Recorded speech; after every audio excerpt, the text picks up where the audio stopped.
The world you live in is so filled with myths, legends, and long-forgotten creatures, the many believed to be fiction. It is filled to the brim with mysteries and histories that are destined to be forgotten and repeated. This tale is somewhere in between. A burning memory of hands wrapped around your throat as a life is crushed from your bones, your will slowly breaking as the air leaves your lungs. The look of a mother's pure despair and fear as she watches your windpipe break before her, as your father be the one to take it. This is the story of Kyou, and how he defied his fate.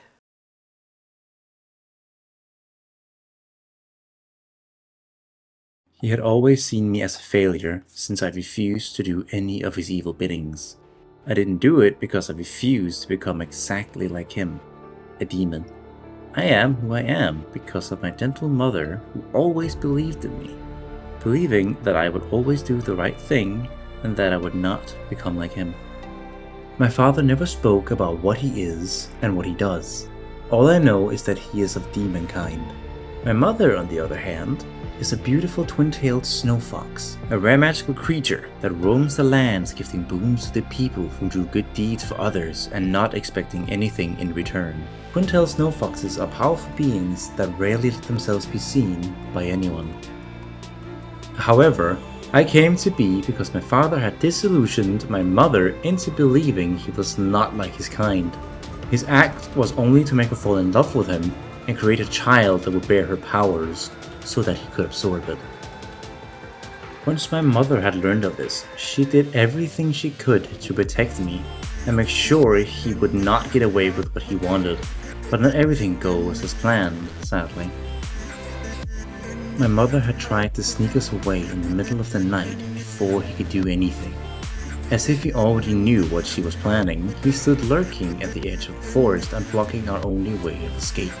So we had to fight to get past him and get away. He drew closer to us, and she threw everything she had at him, managing to claw wounds across his chest and back, but he did not care.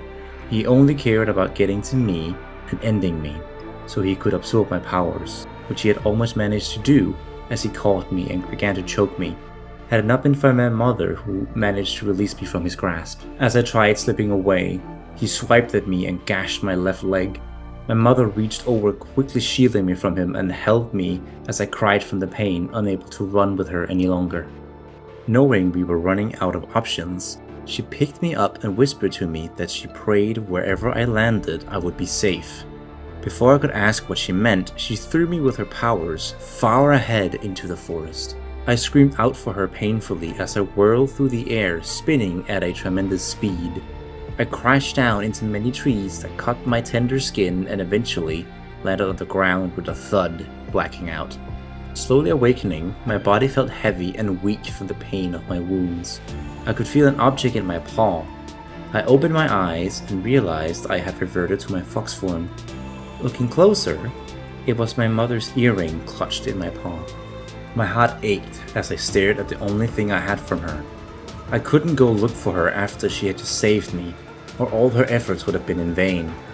I held her earring close, fighting the urge to go back and find her. I cried from the heartache of not knowing whether she was still alive or not.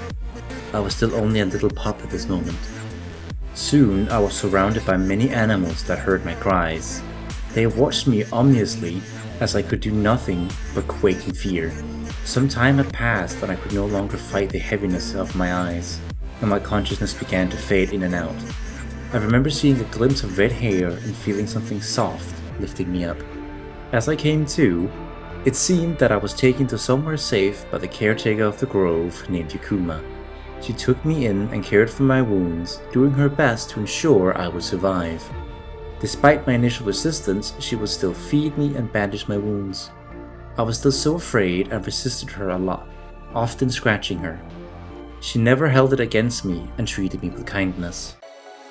Gradually, the fear I held in my heart began to dwindle, and I no longer struggled under her care. I began seeking her out if I was in pain or felt hunger. Soon, she grew close to me, spending hours just sitting and talking with me, until I also grew quite fond of her. Somehow I lost track of how many winters I had spent here, as all I knew was that I was happy in the grove, and regaining my strength little by little.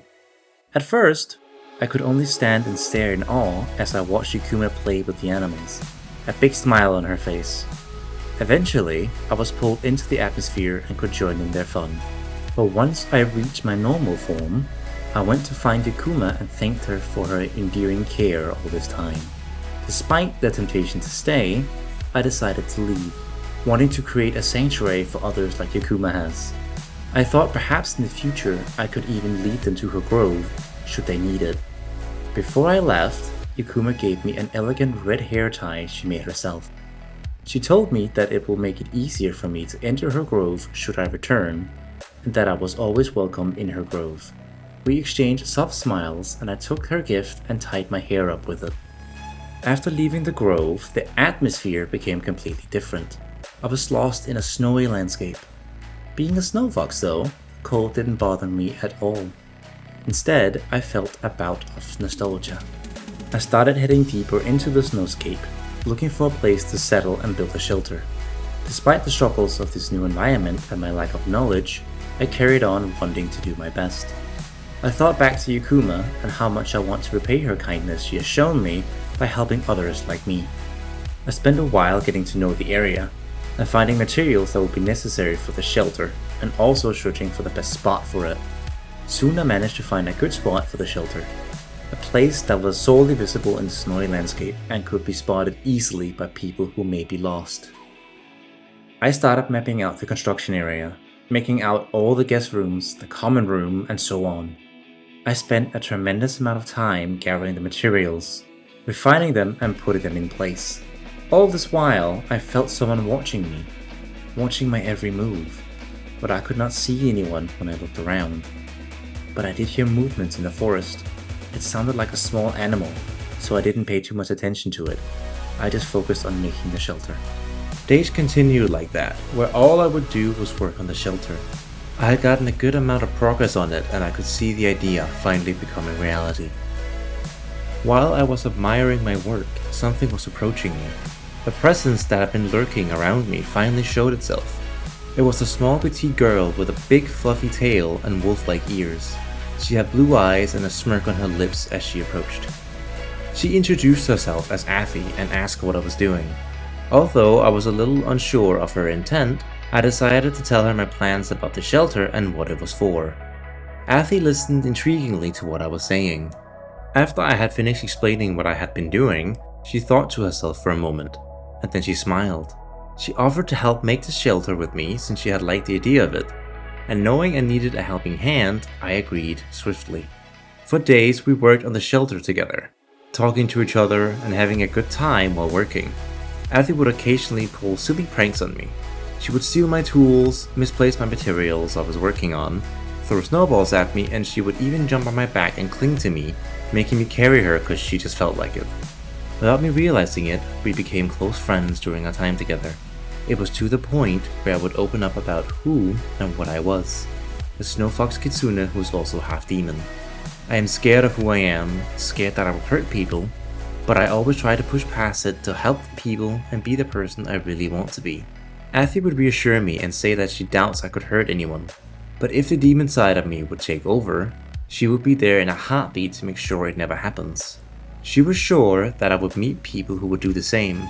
Little did I know how right she would be in the future.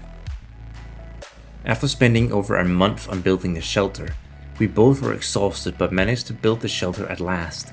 Afi even made herself a room so she could rest in it when needed. We made sure that it could house many people and animals and that it had everything they needed.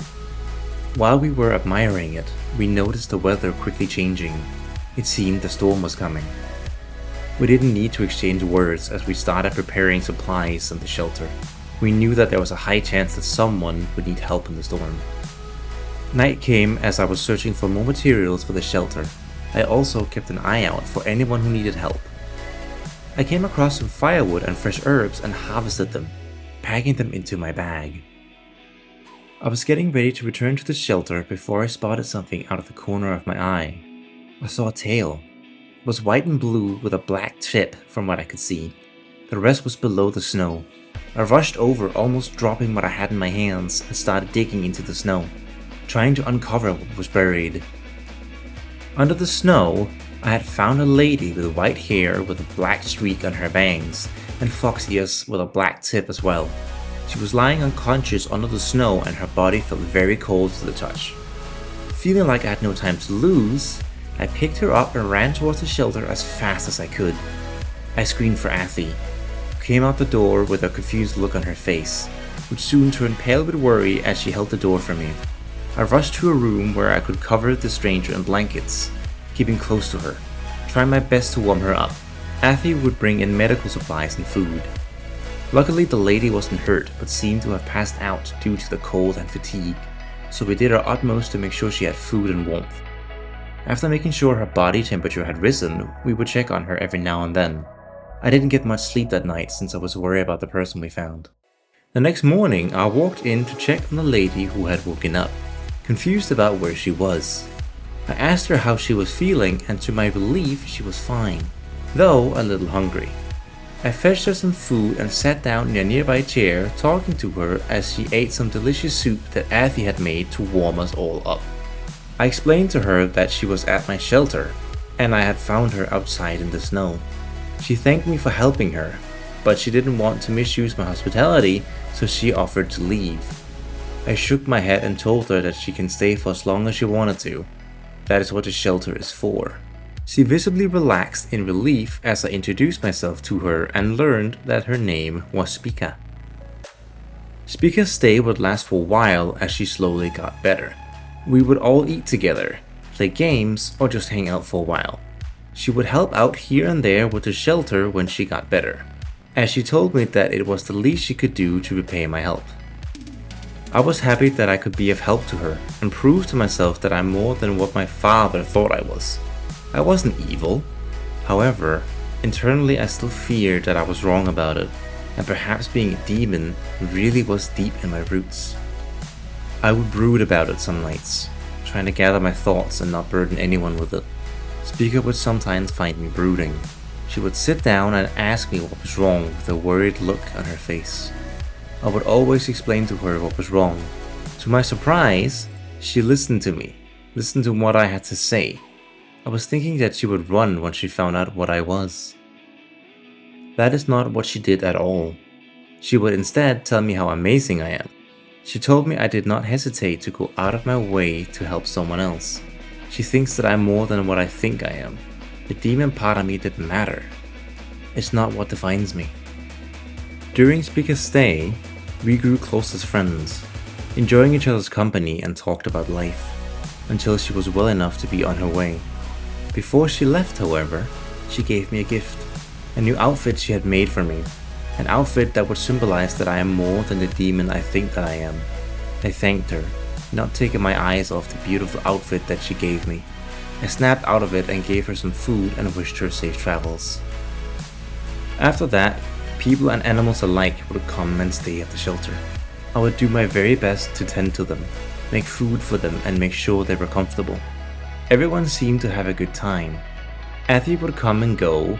Sometimes she would be gone for a while before she returned to stay. She would sometimes bring people that she knew, some of which I became close friends with. I would get many visits from friends, and even Yukuma would come by and stay for a little while. Not for the shelter, but to hang out with me, of course. Which proved Athi's and Spica's point. I am not a demon. I am simply me. Kyou Kyuubi, a snow fox kitsune. I have gotten to meet a lot of people, and many of them I am lucky enough to call dear friends.